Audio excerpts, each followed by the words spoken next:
కనుక ప్రతిదినం మనల్ని కాపాడుతూ మన జీవితాలపైన తరగని ప్రేమను కురిపిస్తూ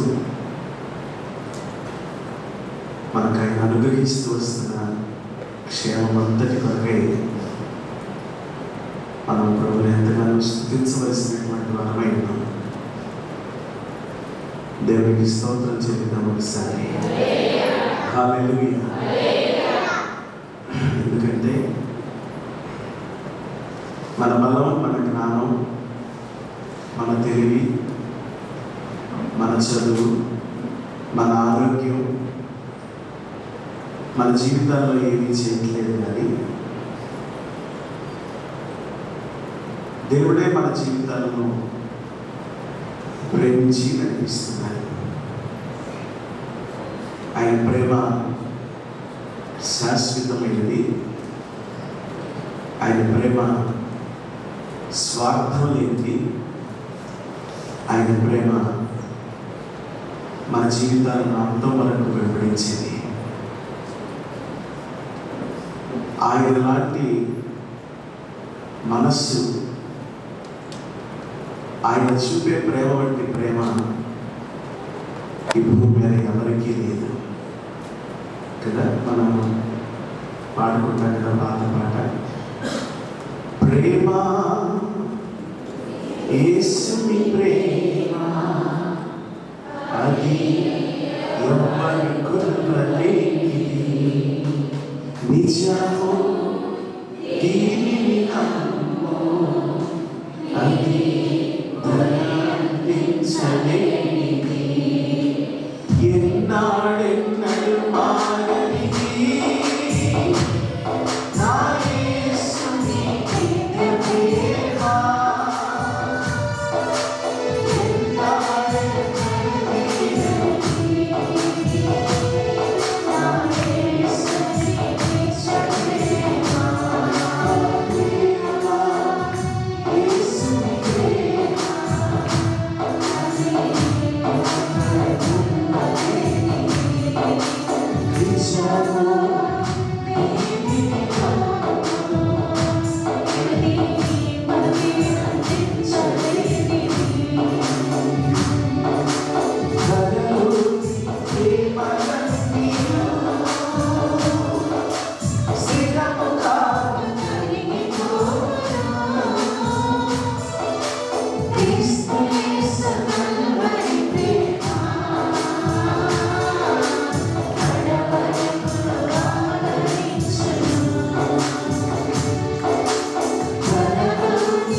ముఖాన్ని కూడా చూడలేని సందర్భాలు. నిజంగా మనం హద్దులు కలిగినటువంటి ప్రేమలు ఈ భూమి మీద కలిగి ఉన్నాం. కానీ దేవుడి ప్రేమ ఎక్కడ హద్దు లేదు, అది చాలా ఉన్నతమైనది. మనకు దేవుని వాక్యంలో లూకాసు సువార్త అనే పుస్తకం మనకందరికీ తెలుసు. ఏమండి, ఎవరికైనా లూకాసు సువార్త తెలీదా? అందరికీ తెలుసు కదా. ఆ లూకాసు సువార్తలో 15వ అధ్యాయము చాలా శ్రేష్టమైనటువంటి అధ్యాయం. ఆ 15వ అధ్యాయంలో యేసు ప్రభుల వారు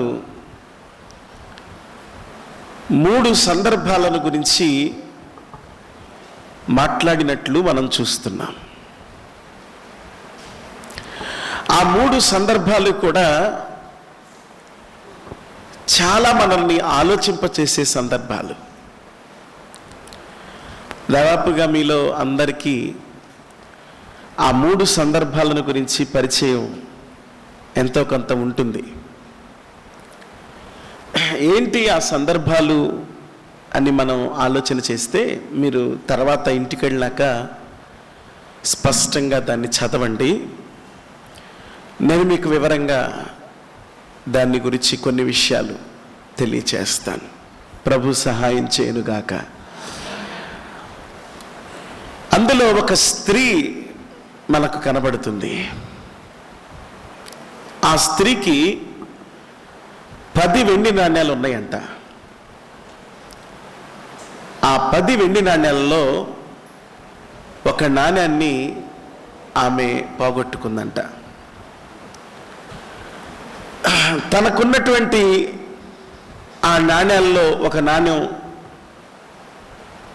పోవడం అనేది తనకు చాలా బాధను విచారాన్ని కలిగించింది. యూదుల స్త్రీలలో ఒక సాంప్రదాయం ఉంది. నేను ఒక వ్యాఖ్యానంలో చదివాను. ఒక ఆడపిల్ల పెద్ద పిల్ల అయిన తర్వాత ఆ రోజు ఆ కార్యక్రమానికి వచ్చినటువంటి పెద్ద మనుషులు యూదుల ఆడపిల్లల్లో ఏ ఆడపిల్ల అయితే పెద్ద పిల్ల అవుతుందో ఆ పిల్లకు కొన్ని నాణ్యాలు ఇస్తారట. ఆ నాణ్యాలను ఆ అమ్మాయి ప్రాణంతో సమానంగా కాపాడుకోవాలంట. ఎందుకు ప్రాణంతో సమానంగా కాపాడుకోవాలంటే, ఒకవేళ ఆ అమ్మాయి ఏ అబ్బాయితోనైనా తన వివాహానికి ముందు తప్పు చేస్తే, లేకపోతే ఆ అమ్మాయి ఏదైనా ఒక నిందను మోస్తే, ఆ అమ్మాయి దగ్గర నుంచి ఆ చేసిన తప్పుకు ఎంతైతే ఖరీదు కడతారో అన్ని నాణ్యాలు తీసుకుంటారంట. అయితే ఆ అమ్మాయికి పెళ్లి చేయాలి అన్నప్పుడు ఈ అమ్మాయికి పెద్ద మనిషి అయినప్పుడు ఎన్ని నాణ్యాలు ఇచ్చారు, ఆ నాణ్యాలు ఏవి పట్టుకురండి అని పెద్ద మనుషులు అడిగితే, ఇచ్చిన నాణ్యాలు ఇన్ని కానీ ఉన్న నాణ్యాలు ఇవి అని అంటే, ఈ అమ్మాయి ఖచ్చితంగా ఏదో తప్పు చేసింది అనే నిర్ణయానికి వస్తారంట. కాబట్టి ఈ అమ్మాయి ఏదో పని చేసుకుంటూ ఉంది, తన నాణ్యాల్లో ఒక నాణ్యాన్ని కోల్పోయింది.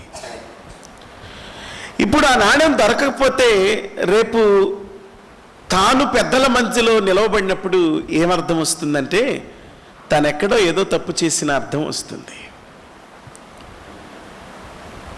కాబట్టి తన బాధ ఎవరితో చెప్పుకోలేదు. ఖచ్చితంగా ఆ నాణ్యాన్ని ఎట్లాగైనా వెతకాలి అనే ఆలోచన కలిగి ఆ అమ్మాయి ఉంది. సరే, దీపం చాలా పెద్దది చేసింది, చీపిరితో ఇల్లంతా ఊడ్చింది. ఒకసారి ఉడిచింది, రెండోసారి ఉడిచింది, మూడోసారి ఉడిచింది, దీపాన్ని ఇంకా పెంచింది. మొత్తానికి ఏదో ఒక మూలన చిక్కుకుపోయినటువంటి ఆ నాణ్యాన్ని కనుగొని ఆ నాణెం దొరికిన తర్వాత సంబరం పడిపోయిందంట, అందరినీ పిలిచేసిందంట. ఇదిగో నేను పోగొట్టుకున్న నాణెం దొరికింది దొరికింది దొరికింది అని చెప్పిందంట. ఆ సందర్భాన్ని దేవుడు ఆ అధ్యాయంలో రాయటాన్ని మనం గమనిస్తాం. ఇక తర్వాత ఒక అతనికి 100 గొర్రెలు ఉన్నాయంట. ఎన్ని గొర్రెలు? 100 గొర్రెలు ఉన్నాయంట. 100 గొర్రెల్ని మేపడానికి తోలుకెళ్ళాడంట. 100 గొర్రెలు వచ్చాయని తాను ఇంటికి వచ్చేసాడు. అయితే తాను ఎక్కడైతే కంచి వేశాడో, ఎక్కడైతే మకాం పెట్టాడో, ఆ మకాం దగ్గరికి సాయంత్రం వేళ వచ్చేసరికి 99 కనిపించినాయి అంట. 99 కనిపించితే ఇప్పుడు అర్థం ఏంటంటే ఏదో ఒక గొర్రె మొత్తానికి తప్పిపోయింది. కాబట్టి తన పైనున్న వ్యక్తి ఆ గొర్రె నష్టాన్ని ఇప్పుడు ఈ కాపరి మీదే వేస్తాడు. కాబట్టి ఖచ్చితంగా ఆ గొర్రెను వెతకాల్సినటువంటి అవసరం ఏర్పడింది. ఆ గొర్రెను వెతికే అవసరం ఉన్నా లేకపోయినా ముందు ఆ గొర్రె మీద అతనికి ఉన్నటువంటి ప్రేమ అతన్ని ఊరుకోనివ్వలేదు. ఆ సాయంత్రం అయినా సరే, ఆ చీకటైనా సరే, ఆ ముళ్ళో రాళ్ళలో ఏమి ఎదురవుతాయో తెలియకపోయినా సరే, మొత్తానికి అక్కడికి వెళ్ళి ఆ గొర్రెను వెతికి తీసుకురావాలని బయలుదేరి వెళ్ళి చిక్కుకుపోయిన, తనతో పాటు రాలేని పరిస్థితుల్లో ఆగిపోయి ఉన్న ఆ గొర్రెను వెతికి కనుక్కొని ఆ గొర్రెను తీసుకొచ్చి మందలో కలిపి అందరినీ పిలిచి సంబరపడిపోయాడంట.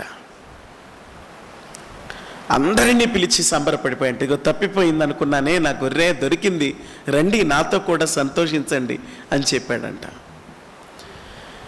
ఇంకా తర్వాత 3వ సందర్భాన్ని కూడా ప్రభు చెప్పారు. అది మీలో అందరికీ తెలుసు దాదాపుగా. ఏంటా సందర్భం? ఒక ఆయనకి 2 కుమారులు ఉన్నారు. ఆ 2 కుమారుల్లో చిన్నవాడు తండ్రి మీద తిరగబడ్డాడు. ఏమని అంటే, నాకు ఆస్తిని పంచిచ్చేయి, నేను పెద్దోడిని అయ్యాను, నేను నా జీవితాన్ని చూసుకుంటాను అని చెప్పి అడిగాడు.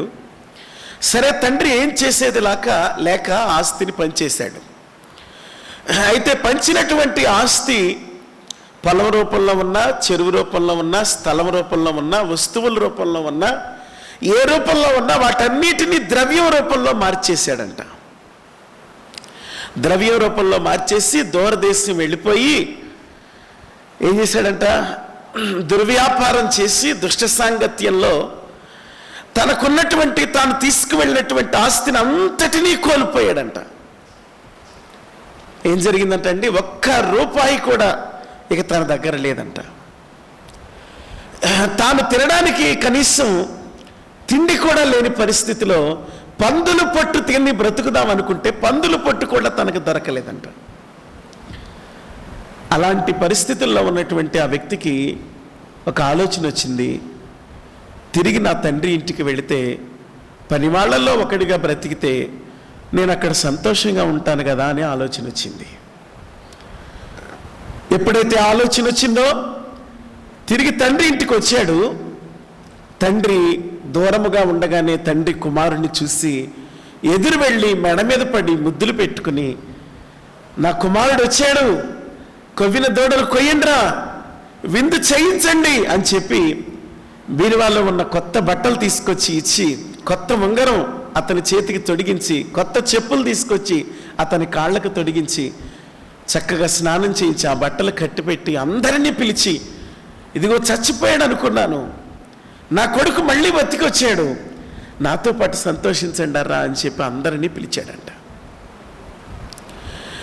ఈ 3 సందర్భాలను ఈ రాత్రి మనం కొంచెం ఆలోచన చేద్దాం. మీరు ఎక్కువ బైబిల్ సేవ తిరగేయాల్సిన అవసరం లేదు. నా మాటల మీద మీ మనస్సు ఉంచండి చాలు. దేవునికి స్తోత్రం చెల్లిద్దాం గట్టిగా. దేవుని బిడ్డలారా గమనించండి, నాణెం తప్పిపోయింది. ఏం జరిగింది? అందరూ చెప్పండి. నాణెం తప్పిపోయింది. ఇక్కడ మీకు ఒక చిన్న ప్రశ్న. నాణెం తప్పిపోయింది, నాణ్యం ఏమైనా పొరపాటు చేసి తప్పిపోయిందా? నాణ్యం తప్పిపోవడంలో నాణ్యం పొరపాటు ఏమైనా ఉందా? చెప్పాలి. నాణ్యం పొరపాటు ఏమైనా ఉందా? ఏం లేదుగా, కానీ తప్పిపోయింది. ఇప్పుడు తప్పిపోవటం వలన నాణ్యం తనకున్న విలువను కోల్పోయింది. మీకు అర్థం అవడానికి ఇలా చెప్తాను. ఇప్పుడు నోట్లు మార్చేశారు కదా, పోయినసారి ఏ నోట్లు మార్చేశారు? 500, 1000 రూపాయలు. ఇప్పుడు మనకు ఆ నోట్లు కట్ట దొరికినాయి అనుకోండి, వాటిని మనం ఏమైనా ఉపయోగించుకోగలమా? ఎందుకు? అవి డబ్బులు కావా? అవి డబ్బులేనా? ఏమండి, మీరు మాట్లాడతారా? విజయవాడ వాళ్ళు మాట్లాడచ్చా మీకు? వెరీ గుడ్, మాట్లాడండి. మరి ఏమంటే అవి డబ్బులా కాదా? డబ్బులే. మరి ఎందుకు అవి ఉపయోగం లేవు? అవి చలామణిలో లేవు, అవి రద్దు చేయబడ్డాయి. అంటే ఒక మాటలో చెప్పాలంటే వాటి విలువ అవి కోల్పోయాయి. అవి వాటి విలువ ఏమైపోయినాయి చెప్పండి? కోల్పోయినాయి. దేవుని బిడ్డలారా గమనించండి, ఆ నాణ్యం తన ప్రమేయం ఏమీ లేకుండా తన విలువను కోల్పోయే పరిస్థితిలోనికి వెళ్ళిపోయింది. ఇప్పుడు ఆమె దీపం వెలిగించకపోతే, ఆమె చీపురితో 1కి 2 సార్లు పోతే పోయింది అదవనాయనం అని అనుకోకుండా దాన్ని అలా ఓడకుండా ఉంటే అప్పుడు ఆ నాణ్యం విలువను కోల్పోయేది కదా. ఏమండి, ఇప్పుడు 500 రూపాయలు 1000 రూపాయలు దొరికినంత మాత్రాన లాభం ఏమైనా ఉందా? లేదు కదా. చిన్నప్పుడు మనం అందరం కూడా పైసా, 5 పైసలు, 10 పైసలు ఇవన్నీ చూసాం. మీలో కొంతమంది అణ, అర్ధణ, కాణి అవి కూడా చూసుంటారు. ఏమండి, అవి ఇప్పుడు దొరికితే లాభం ఏమైనా ఉందా? లేదు. ఎందుకంటే అవి వాటి విలువను కోల్పోయాయి. కానీ ఒకప్పుడు ఉన్నాయంట చెప్పుకోవడానికి మాత్రమే పనికొస్తాయి. ఇప్పుడు ఈ నాణ్యం కూడా తప్పిపోతే, ఆ తప్పిపోయింది అలాగే ఏదో ఒక మూలలో సందులో ఉండిపోతే దాని విలువ అది కోల్పోయేది. జీవితంలో కూడా మనం అనేకమైన సార్లు మన ప్రమేయం ఏమీ లేకుండా మన విలువను మనం కోల్పోతాం. మన జీవితంలో మనం చాలా నష్టాల పాలవుతాం, చాలా శ్రమలను ఎదుర్కొంటాం, సమస్యలను ఎదుర్కొంటాం. కొన్నిసార్లు మనం ఆ వచ్చిన శ్రమే కానీ, ఆ వచ్చిన ఇబ్బందే కానీ ఎవరి మీద కూడా వేయలేం. ఇప్పుడు ఆ అమ్మాయిని పట్టుకుని నాణ్యం నోరు తెరిచి, అమ్మాయి నువ్వు నన్ను ఎందుకు పోగొట్టావు, నా విలువను ఎందుకు తీసేసావు అని అనగలదా? ఒకవేళ అనగలిగినా ఆ అమ్మాయి ఏమైనా కావాలని పోగొట్టిందా? లేదుగా. కొన్నిసార్లు ఆడపిల్లలు పెళ్లి చేస్తాం మనం, వాడు నిష్ఠదరిద్రుడని మనకు తెలియదు, వాడు కనీసం కూడు పెట్టలేడని, కనీస అవసరాలను తన భార్యకు తీర్చలేని వాడని మనకు తెలియదు. కానీ మనం ఏమనుకుని ఆ ఆడపిల్లకు పెళ్లి చేశామంటే అందలం ఎక్కిస్తాడని, చక్కగా చూసుకుంటాడని, బాధేమీ రానివ్వడని, నేను ఎంతకాలం ఉంటాను, ఈ ఆడపిల్లని వాడు కాపాడుతాడని వాడి చేతుల్లో పెట్టాం. ఇప్పుడు వాడేమో ప్రతిరోజు తాగొస్తాడు, ప్రతిరోజు కొడతాడు, ఒక్కొక్కడేమో అసలు ఏం మాట్లాడు, పట్టించుకోడు, తిన్నావా అనడు, తింటావా అనడు, ఎందుకు తినలేదని అడగడు, అసలు నీ జీవితంలో ఎందుకు నువ్వు బాధపడుతున్నావని అడగడు, పరామర్శించడు, అసలు బాధకే కారణంగా వాడు అవుతాడు. ఇప్పుడు ఆ ఆడపిల్ల, నువ్వు నాకు పెళ్ళెందుకు చేశావు, నువ్వు నాకు పెళ్లి చేయటం వల్ల నాకు ఇలాంటి పరిస్థితి వచ్చింది అని తండ్రిని అనగలదా? ఏమంటే ఏదో అంటాం, చేసి చచ్చాడు మా నాన్న అని తిట్టుకుంటారు. కానీ నిజానికి తండ్రి ఏమైనా కావాలని, ఇలాంటి వాడిని కావాలని వెతికి చేశాడా? ఏమండి గమనించండి, కొన్నిసార్లు చాలా చక్కగా కుటుంబాలు ఉంటాయి. ఏమండి, ఇప్పుడు ఒక ఆవిడ ఫోన్ చేసి చాలా బాధపడుతుంది. ఉన్న ఆడపిల్లలను తీసుకొచ్చి పెళ్లి చేస్తే సరిగ్గా పట్టించుకోరని చెప్పి అమెరికాలో ఉన్న కొడుక్కి ఏమీ లేని అమ్మాయి, చక్కగా చదువుకున్న అమ్మాయి, బీటెక్ అయిన అమ్మాయి, చక్కగా ఉంటుంది, మా మాట వింటుంది, మమ్మల్ని ప్రేమిస్తుంది, అక్కడ కొడుకుని జాగ్రత్తగా చూసుకుంటుంది అని చేస్తే ఇప్పుడు ఆ అమ్మాయికి అడిగేస్తే రూపాయలు కావాలంట. మనం ఈ ఇంట్లో ఉంటాం ఏంటి అంటదంట. మేనల్లుడితో చిన్న పిల్లడాడు ఆడితో మాట్లాడుతుంటే ఎంతసేపు మేనల్లుడు అంటామంటదంట. ఎప్పుడైనా వారానికి ఒకసారి అమ్మతో మాట్లాడితే ఎంతసేపు అమ్మేనా అంటదంట. ఏమండి గమనించండి, ఏమీ లేని పిల్ల అయినా చక్కగా చూసుకుంటుందని చేస్తే, ఏమీ ఉపయోగం లేకపోయినా సరే, ఆ అమ్మాయి ఉద్యోగం చేయకపోయినా సరే, ఆ అమ్మాయిని పెంచి పోషిస్తున్నా సరే, ప్రతి క్షణం నా కొడుక్కి రంపపు కోత అయిపోయింది బాబు, ప్రార్థన చేయండి మా కోడల గురించి అని చెప్పి ఏడుస్తుంది. నిజంగా ఆ అత్త కానీ ఆ మామ కానీ వాళ్ళెవరు కూడా ఇలాంటి పిల్ల అని చెప్పి ఆలోచన చేస్తే చేస్తారా? చేయరు. చాలాసార్లు మనకు తెలియకుండా, మన ప్రమేయం లేకుండా మన జీవితంలో ఎన్నో ఆపదలు వచ్చి కూర్చుంటాయి. ఎన్నో రకాల సమస్యలు మనం ఎదుర్కొంటాం. కానీ వింటున్నారా అండి, మనం ఎన్ని రకాల సమస్యలను ఎదుర్కొంటున్నా ఒక సంగతి మనం గుర్తించాలి, మన మీద వెలుగును ప్రకాశింపచేసేవాడు, మనం పోగొట్టుకున్న విలువని మళ్ళీ మనకిచ్చేవాడు ఒకడున్నాడు అని మనం గుర్తించాలి. దేవునికి స్తోత్రం చెప్పండి గట్టిగా. దీపపు ఒత్తిని పెద్దగా చేసి ఎప్పుడైతే ఆ దీపపు కాంతిలో ఆ నాణాన్ని వెతకటం మొదలు పెట్టారో, ఆ నాణానికి తాను కోల్పోయిన విలువ మళ్ళీ వచ్చేసింది. దేవునికి స్తోత్రం చెప్పండి గట్టిగా. దేవుని బిడ్డలారా గమనించండి, మన జీవితంలో కూడా మనం గుర్తించాలి, ఇంకా బుద్ధ 10 సంవత్సరాలు అయిపోయింది, 20 సంవత్సరాలు అయిపోయింది, జీవితం పాడైపోయింది, ఆరోగ్యం పోయింది, వయసు అయిపోయింది, ఏముంది లాభం, అసలు ఏం జరుగుతుంది కుటుంబంలో అని మనం చాలాసార్లు నిర్వేదం పాలవుతాం. కానీ దేవుని వాక్యాన్ని బట్టి మనం చేస్తున్నాను, నీకు అసాధ్యమేమో నా దేవునికి సమస్తము సాధ్యమే. నీ చదువుకు అసాధ్యమేమో, నీ తెలివికి అసాధ్యమేమో, నీ జ్ఞానానికి అసాధ్యమేమో, నీ పెద్దరికానికి అసాధ్యమేమో, నువ్వు ఏమి చేయలేవేమో, నీ వాళ్ళెవరు ఏమి చేయలేరేమో, కానీ నా దేవుడు సమస్తాన్ని చేస్తాడు. నా దేవుడు తన కాంతిని ప్రకాశింపచేస్తాడు. దేవుని బిడ్డలారా, మనం ఆలోచన చేస్తే యూదుల విలువ అమాంతంగా తగ్గించేయాలని హామాను పట్టుపట్టాడు. యూదులు అన్నోడికి అసలు విలువే ఉండకూడదు, అసలు యూదుడు అన్నోడిని బతకనివ్వకూడదు. వాడి కోసం, యూదుడు అన్నోడి కోసం నేను ప్రత్యేకంగా ఒక ఊరికంబం చేయిస్తాను, అది ఇంత ఎత్తు ఉండాలి, ఇంత ఎడల్పు ఉండాలి, వాడిని దాని మీద పెట్టిన వెంటనే ప్రాణం పోవాలి. 100 మంది యూదుల్ని, 1000 మంది యూదుల్ని తీసుకొచ్చి దాని మీద ఉరేసేయాలి అని చెప్పి వాళ్ళింట్లో దగ్గరుండి కార్పెంటర్తో ఆ పెద్ద ఉరికంబం తయారు చేయించాడంట. అయితే ఆ ఉరికంబం తయారు చేసి యూదులందరూ వరుసగా ఆ ఉరికంబం మీదకి వెళ్ళాల్సిన రోజు దగ్గర పడిపోతున్నప్పుడు దాన్ని మార్చగలిగిన వాడు, దాన్ని ఆపగలిగిన వాడు ప్రపంచంలో ఎవరు లేనప్పుడు, ఏమండి గమనించండి, అందరూ బోరుమని ఏడుస్తున్నారంట.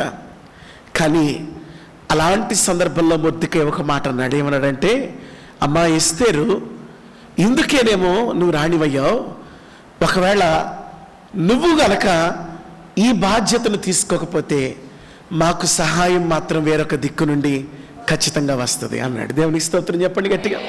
ఎక్కడి నుంచి వస్తుంది సహాయం? దూరాన ఒక చక్కగా మిణుకులాడుతుంది ఎస్తేరు వల్ల కూడా కాదు, ఎందుకంటే ఆమె కొత్తగా రాణి అయింది.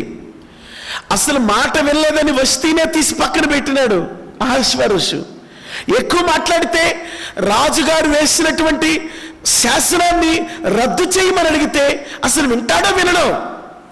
అసలు రాజుగారు ఎస్తేరు నువ్వు రాని పిలవాలి, పిలవకుండా వెళ్ళటానికి వీల్లేదు. దేవుని బిడ్డలారా గమనించండి, చాలా ప్రతికూలతలు ఉన్నాయి. యూదులను తప్పించేవారు ఎవరు లేరు. ఎస్తేరు రాజు దగ్గరికి వెళ్ళే వీలు లేదు.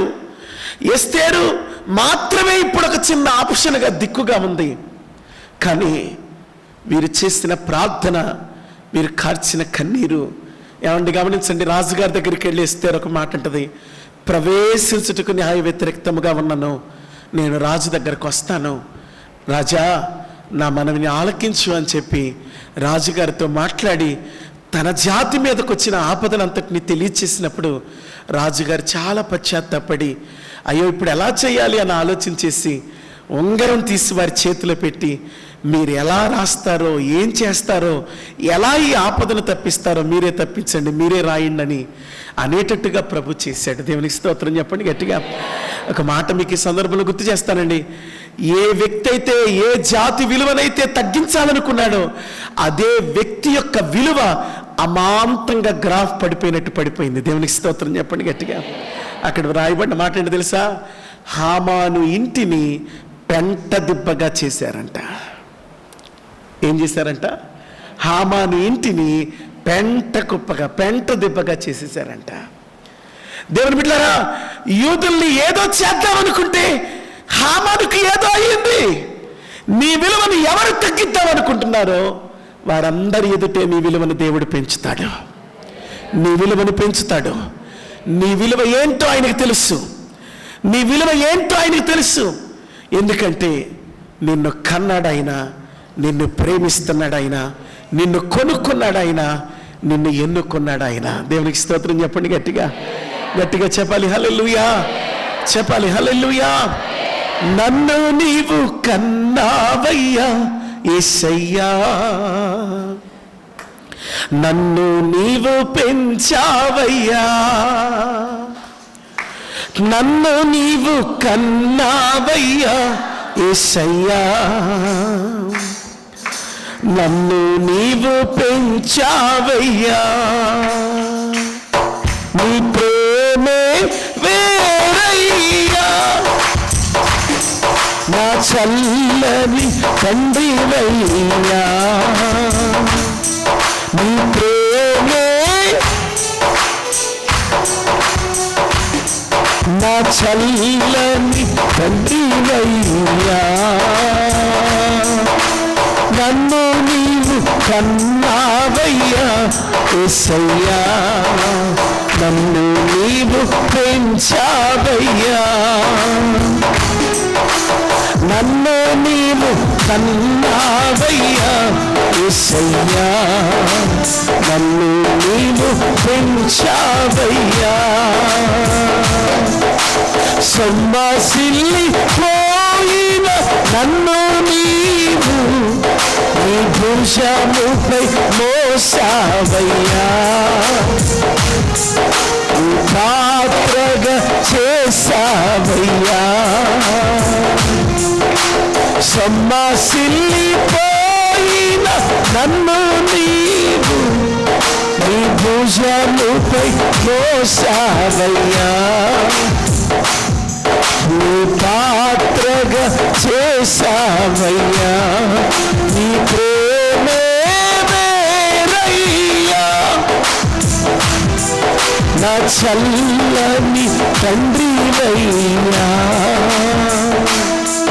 నీ ప్రేమే నా చల్లని తండ్రివయ్యా, నన్ను నీవు కన్నావయ్యా యేసయ్యా, నన్ను నీవు పెంచావయ్యా, నన్ను నీవు కన్నావయ్యా యేసయ్యా, నన్ను నీవు పెంచావయ్యా. హల్లెలూయా, హల్లెలూయా. నిన్ను కన్నవాడున్నాడు, నిన్ను ఎన్నుకున్నవాడున్నాడు, నిన్ను కోరుకుంటున్నవాడున్నాడు. నీ విలువను తగ్గించాలని చూస్తూ ఉన్నవారి ఎదుట నీ విలువను అమాంతంగా పెంచుతాడు. ఆయన నిన్ను కోరుకున్నాడు. చాలా సందర్భాలలో సంఘంలో కూడా అలాంటి పరిస్థితులు మనం అనుభవిస్తూ ఉంటాం. ఎందుకో తెలియదు, కొంతమంది మన విలువను తగ్గించేయాలని చూస్తారు. మన విలువను ఏమండి గమనించండి, చాలాసార్లు ఆటంకపరుస్తూ ఉంటారు. మనం అనుకుంటాం, అయ్యో నా విలువ ఎందుకు తగ్గిపోతుంది, నన్ను ఎందుకు నిందిస్తున్నారు, నన్ను ఎందుకు అవమానపరుస్తున్నారు, నన్ను ఎందుకు గుర్తించట్లేదు, కనీసం పాస్టర్ గారు పాస్టర్ గారైనా అర్థం చేసుకోవట్లేదే అనిపిస్తుంది మనకి. కానీ మీకు ఒక మాట చెప్పనా అండి, మనుషులు ఎవరు గుర్తించాల్సిన అవసరం లేదు, ప్రభు గుర్తిస్తాడు ఖచ్చితంగా. మా అమ్మ మా నాన్న దాదాపు 20 సంవత్సరాల పాటు ఒక సేవకుని దగ్గర నమ్మకంగా పనిచేశారు. ఎంత నమ్మకంగా అంటే 2 సంఘాలు వాళ్ళు అప్పచెప్తే ఆ 2 సంఘాల్లో ఏ విధమైనటువంటి ఫలితం లాభం ఆశించకుండా ప్రతి ఆదివారం వెళ్ళి ఆరాధన నడిపి అక్కడ వచ్చినటువంటి బియ్యమే కానీ కానుకలే కానీ అదే ఆదివారం నాడు సాయంత్రం అట్నుంచే వెళ్ళి పాస్టర్ గారి ఇంట్లో ఇచ్చి వచ్చేవారు. మీరు నమ్ముతారో నమ్మరో కానీ ఇది వాస్తవం. ఒకసారి మా నాన్నగారితో పాటు నేను ఆదివారం ఆరాధనకి వెళ్ళాను. ఆరాధనకి వెళ్తే జోరున వర్షం పడతా ఉంది. ఆదివారం ఆరాధన 2వ సంఘంలో అయ్యేసరికి 5:30, 6 అయిపోయింది. చీకటి పడింది. సరే, ఆ చీకట్లో అటు ఇటు చేలు ఉంటాయి, అటు ఇటు బోధ ఉంటుంది. ఆ రోడ్లో వెళ్ళాలి కానుకలు ఇవ్వటానికి. నేను మా నాన్నతో అన్నాను, నాన్న చీకటి పడిపోయింది, వర్షం పడుతుంది, మనం ఇంటికి వెళ్ళిపోదాం కదా, రేపు తీసుకెళ్ళి నిడుమల్లో కానుకలు ఇవ్వచ్చు కదా, బియ్యం ఇవ్వచ్చు కదా అని అన్నాను. లేదు లేదు, ఇది మన ఇంట్లో ఉండడానికి వీల్లేదు, ఇచ్చేయాలన్నారు. సరే, బయలుదేరి కొంచెం దూరం ఒక 1/2 కిలోమీటర్ వెళ్ళామేమో. ఈలోపు బండి పంచర్ పడింది. మాకు చిన్న టీవీఎస్ ఉండేది. బండి పంచర్ పడితే ఇక ఇద్దరం దిగి నడుస్తూ ఉన్నాం. వర్షం,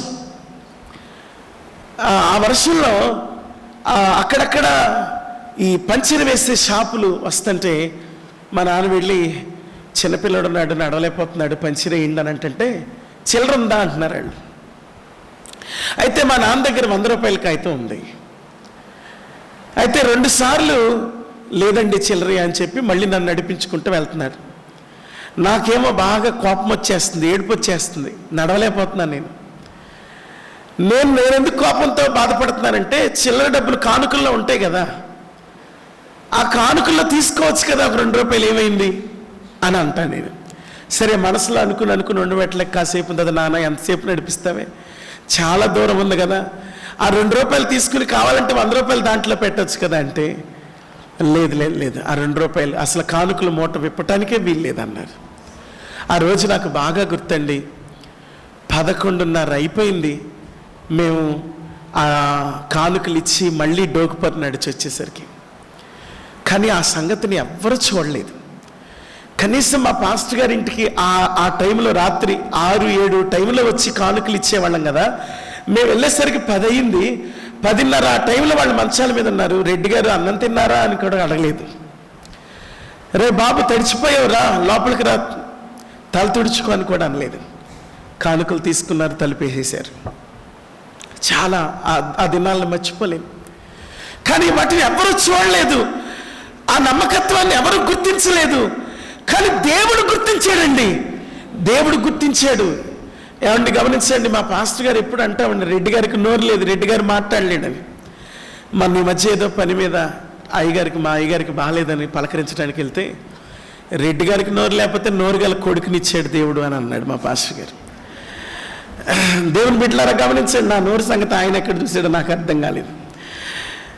ఏమండి, ఎంత అద్భుతంగా దేవుడు నమ్మకంగా పనిచేసిన నా తండ్రి కడుపున పుట్టిన నన్ను, ఏ ట్రైనింగ్ లేకపోయినా, ఏ అర్హత లేకపోయినా, ఈ రోజు వరకు నేను ఎక్కడా ట్రైనింగ్ తీసుకోలేదు.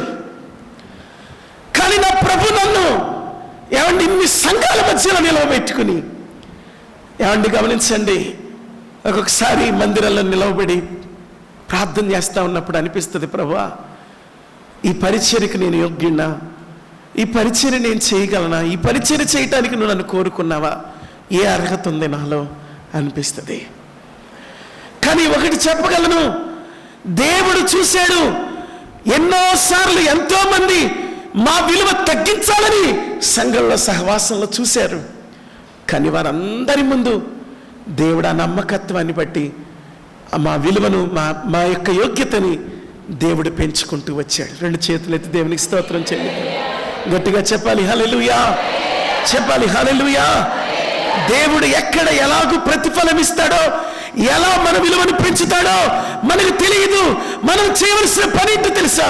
ఎవరో మనకు విలువనిస్తారని, ఎవరో మనకేదో ఇస్తారని, ఎవరో మనకు దండలు కప్పుతారని మనం ఎప్పుడు ఆలోచన చేయాల్సిన అవసరం లేదు. ప్రభు ఉన్నాడు, ప్రభు చూస్తున్నాడు, ప్రభు విలువనిస్తాడు. మనకు విలువనివ్వటానికి ఆయన తన వాక్యం అనే కాంతిని మన మీద ప్రకాశింపచేస్తున్నాడు. దేవునికి స్తోత్రం చెప్పండి గట్టిగా. ఆ దీపం బుడ్డి పెద్దగా చేస్తే ఏమైందో తెలుసా? ఆ దీపం బుడ్డి పెట్టగానే ఈ నాడు తళుక్కుమని మెరిసింది. దేవునికి స్తోత్రం చెప్పండి గట్టిగా. ఎట్లా మెరిసింది చెప్పండి? ఈ కాంతి రాగానే ఇదేమైంది చెప్పండి? తళుక్కున మెరిసింది. ఇదిగో నువ్వు నేను తళుక్కున మెరుస్తాం. ఇదిగో మన విలువ అమాంతంగా పెరుగుద్ది. ఎవరు నిద్రపోతున్నాడంట అశ్వరాజు. నిద్రపోతుంటే నిద్ర పట్టట్లేదంట. అటు ఇటు అటు ఇటు అటు ఇటు దొల్లుతున్నాడంట. ఏమంటే ఎందుకు నిద్ర పట్టట్లేదు? అంత పూర్తిగా తిన్నాడు, చక్కగా ఉన్నాడు. ఎందుకు నిద్ర పట్టట్లేదు అర్థం కావట్లేదు. రాజ్య సమాచార గ్రంథాలు తీసుకురండి అన్నాడంట. తీసుకొచ్చారంట. తీసుకొస్తే ఎవడో విషయం పెట్టి చంపుతుంటే మొర్దెకై కాపాడాడని దాంట్లో రాసిందంట. వెంటనే అర్ధరాత్రి కాడ పిలిచాడంట. రే ఎవర్రా అక్కడ ఇట్లండి. అయ్యా రాజుగారు ఏంటండి? రే మొర్దెకై నన్ను కాపాడాడు కదా, నేను చచ్చిపోవలసింది కదా, నన్ను కాపాడాడు కదా, మరి వాడికి ఏమి ఇచ్చావు? ఏమి ఇవ్వలేదండి. ఏమి ఇవ్వలేదండి. ఎందుకు ఇవ్వకుండా ఉన్నావు? పిలవండి అర్జెంటుగా. మొర్దెకైని పిలిపించారు. ఏనుగు మీద ఎక్కించారు. విలువైన వస్త్రాలు కట్టిపెట్టారు. హామాను కుళ్ళిపోతున్నాడు. హామాన్తోనే ఇవన్నీ దగ్గరుండి చేపిస్తున్నాడు. హామాన్నే స్పెషల్ ఆఫీసర్గా వేశాడు మొర్దెకై సన్మానానికి. అహష్వేరోషు ఎంత గొప్ప అద్భుతం అండి, ఎంత గొప్ప అద్భుతం. తళుక్కున మెరిపిస్తాడు మన విలువను. దేవునికి స్తోత్రం చెప్పండి గట్టిగా. గట్టిగా చెప్పండి హల్లెలూయా. దేవుని బిడ్డలారా గమనించండి. ఇది ఒక సందర్భం అయితే లూకాసు వార్త 15వ అధ్యాయంలో మరొక సందర్భం మనం చదువుకున్నాం. ఏంటి ఆ సందర్భం అంటే, ఒక ఆయనకి 100 గొర్రెలు ఉన్నాయి. 100 గొర్రెల్లో ఎన్ని గొర్రెలు తప్పిపోయినాయి? ఒక గొర్రె తప్పిపోయింది. మీరు ఇక్కడ ఒక మాట గమనించాలి. నాణ్యమది తప్పేమీ లేదు, కానీ విలువను కోల్పోతే విలువను మళ్ళీ ఇచ్చారు కదండి. కానీ గొర్రెది తప్పుందనాలా తప్పు లేదనాలా? ఏమండి చెప్పాలి. గొర్రెకి నోరుందా ఏమండి? కానీ గొర్రె వెంబడిస్తుంది కదా. అన్ని సందర్భాల్లో వెంబడిస్తుందా? చెప్పాలి. అన్ని సందర్భాల్లో వెంబడిస్తుందా? దానికి అంత తెలివి ఉందా? కానీ కాపర్ని గుర్తుపట్టే తెలివి దానికి ఉంది. మరి కాపర్ని గుర్తుపట్టాలంటే కాపర్ వెళ్ళిపోతున్నాడు. ఇదేదో అప్పుడే దీనికి ఏదో మంచి గడ్డి దొరికింది. ఆ గడ్డి మేస్తా మేస్తా మేస్తా మేస్తా మేస్తా అది కొండంచో లేకపోతే పర్వతమంచో లేకపోతే ఏమైందో అది మొళ్ళపోదో మేసుకుంటూ మేసుకుంటూ మేసుకుంటూ మేసుకుంటూ వెళ్ళిపోయి దాంట్లో చిక్కుపోయింది. ఇప్పుడు దీన్ని ఏమనాలి మనం? కొంచెం తెలిసి కొంచెం తెలియక తప్పిపోయింది కదండి. నాణ్యం ఏం చేసింది? అసలు దానికి ఏమి తెలియదు పాపం, దాని విలువ పోయింది. దానికి ఏమి తెలియకపోయినా దేవుడు దాన్ని ఏం చేశాడు? దాని విలువను దానికి ఇచ్చాడు. మరి ఇప్పుడు దీని సంగతి ఏంటి? కొంచెం తెలిసి కొంచెం తెలియదు. వెంబడించాలని తెలుసు, కానీ కాపురు వెళ్ళిపోతున్నాడని దీనికి అర్థం కాలేదు. అర్థమైతే ఉంటుందా? 99 గొర్రెలు వెళ్ళిపోతున్నాయి అని తెలిస్తే ఆగుద్దా? చెప్పాలి, ఆగుద్దా? ఆగదు కదండి.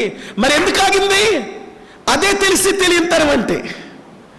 చాలా సందర్భాలలో మనం కూడా తెలిసి తెలియక తీసుకున్న నిర్ణయాల వలన చాలా ఇబ్బందులు పడతాం.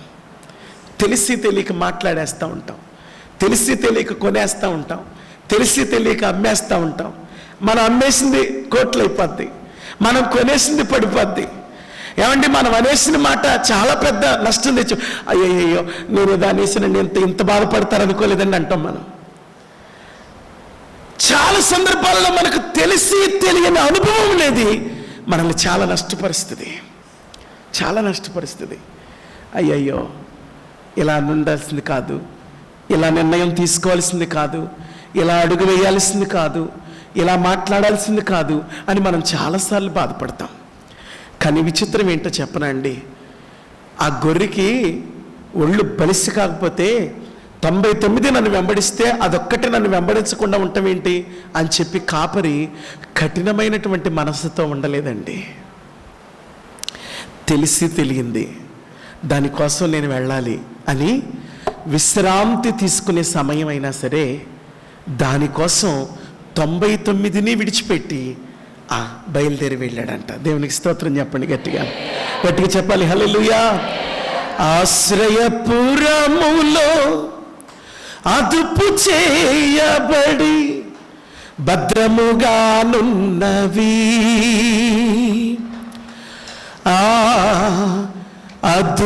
అదుపులోపల 99 క్షేమముగానున్నవి. నేను 7వ తరగతిలో ఉన్నప్పుడు మా పాస్టర్ గారు పాడేవారు ఈ పాట. మళ్ళీ మొన్న వారం ఈ ప్రసంగం సిద్ధపరచుకున్నప్పుడు ఆ పాట గుర్తొచ్చింది నాకు. 7వ తరగతిలో ఉన్నప్పుడు విన్న పాట, మొత్తం గుర్తులేదు కానీ ఆ పల్లవి చరణం మాత్రం గుర్తుంది. బాగా పాడేవారు మా అమ్మగారు, మా పాస్టర్ గారు. ఆశ్రయపురములో అదుపు చేయబడి భద్రముగానున్నవి, ఆ అదుపు లోపల 99 క్షేమముగానున్నవి. ఆ ప్రభువే వాటి కాపరి, యేసు ప్రభువే వాటి కాపరి.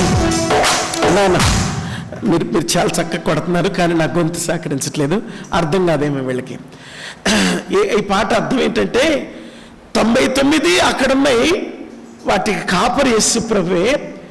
మొదటి చరణం ఏమనుంటుందంటే, ఎక్కడో పాపమనేడు నిర్జన స్థలములో చిక్కుకొనేను ఒక్క గొర్రె. మరి దీనికి కాపరెవరు?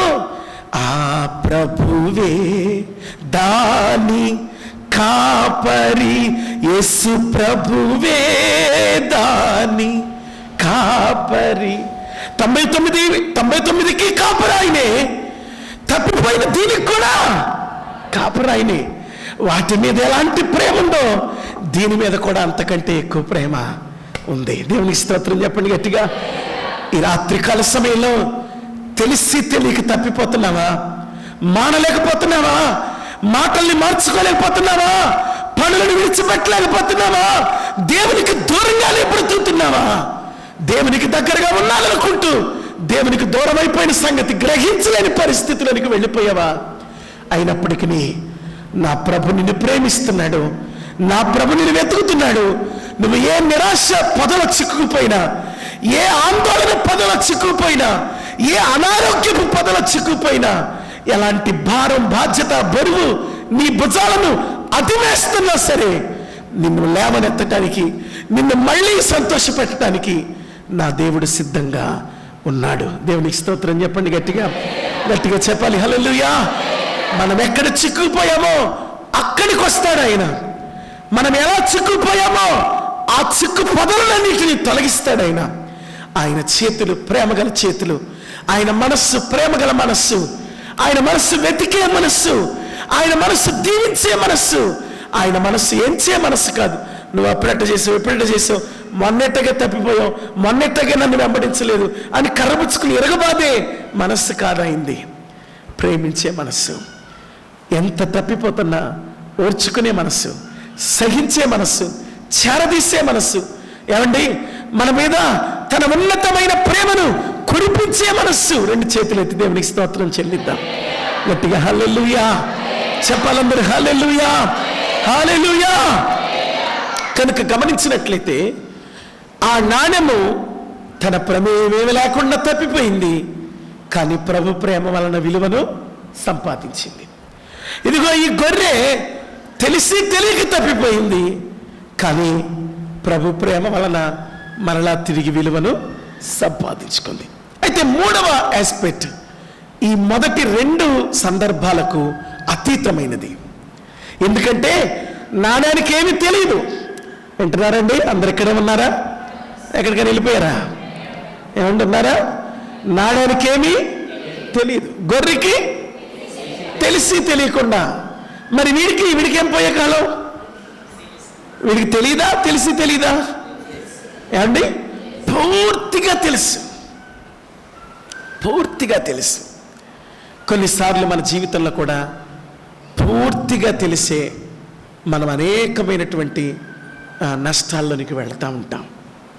ఏమండి, ఒక మాట ఉంటుంది నా నుండి అందరూ మాట్లాడుకునే మాట, అన్నీ తెలిసిందామలే అలవాట్లో పడతాయి అంట. ఏమవుతాయి అంటండి? అన్నీ తెలిసిందామలే అలవాట్లో పడతాయి అంట. తెలివైన కుందేలే ఎవరో వల్ల చిక్కుకుందంట. మనకు తెలుసు చాలా సందర్భాలలో మనం అన్నీ తెలుసు మనకి, కానీ పడిపోతాం. అయ్యో అన్నీ తెలుసండి కానీ పడిపోయాం అనుకుంటాం. కానీ అద్భుతం ఏంటో తెలుసా? ఆ నాణ్యాన్ని వెతికారు, ఆ గొర్రెని వెతికారు, కానీ ఈ కుమారుణ్ణి మాత్రం వెతకలేదు. అలా అని ఈ కుమారుడు అన్నీ తెలిసి తప్పిపోయాడని ఏమైనా కోపం ఉందా అంటే లేదు. ఎందుకంటే ఆ కుమారుడు తిరిగి వస్తున్నాడు అనగానే కుమారుడు తండ్రిని చూశారని వ్రాయబడలేదు, తండ్రే దూరములో ఉన్న కుమారుణ్ణి చూశాడని వ్రాయబడింది. దేవునికి స్తోత్రం చెప్పండి గట్టిగా. తండ్రి ప్రేమ ఎంత గొప్పదో చూడండి. అంటే దాని అర్థం ఏంటో తెలుసా? ఆ కుమారుడు కోసం ఆ కన్నులు వెతుకుతానే ఉన్నాయి. దేవునికి స్తోత్రం చెప్పండి గట్టిగా. వెళ్ళిన దారి వైపు చూస్తానే ఉన్నాయి. మళ్ళీ నా కొడుకు వస్తాడేమో, మళ్ళీ నా కొడుకు వస్తాడేమో, నా కొడుకు లాంటి ఎత్తు, అయ్యయ్యో వీడు అచ్చం నా కొడుకు లాగానే ఉన్నాడు, కానీ నా కొడుకు కాదే అని ఎన్నిసార్లు ఆ ఎత్తులో ఉన్న పిల్లలు చూసి బాధపడ్డాడో.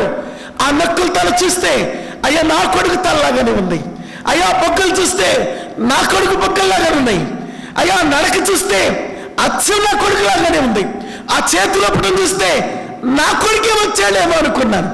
అయ్యో రాలేదు, అయ్యో రాలేదు, అయ్యో రాలేదు, అయ్యో రాలేదని ఎన్ని రోజులు ఏడ్చాడో, ఎన్ని రోజులు బాధపడ్డాడో తెలీదండి మొత్తానికి. కానీ ఆ కుమారుడు తిరిగి రాగానే మేడ మీద పడి ముద్దులు పెట్టుకుని ప్రేమంతా చూపించాడు. ఏమండి, సహవాసం కోల్పోయాడు కదా, అందుకే విందు సిద్ధం చేయించాడు.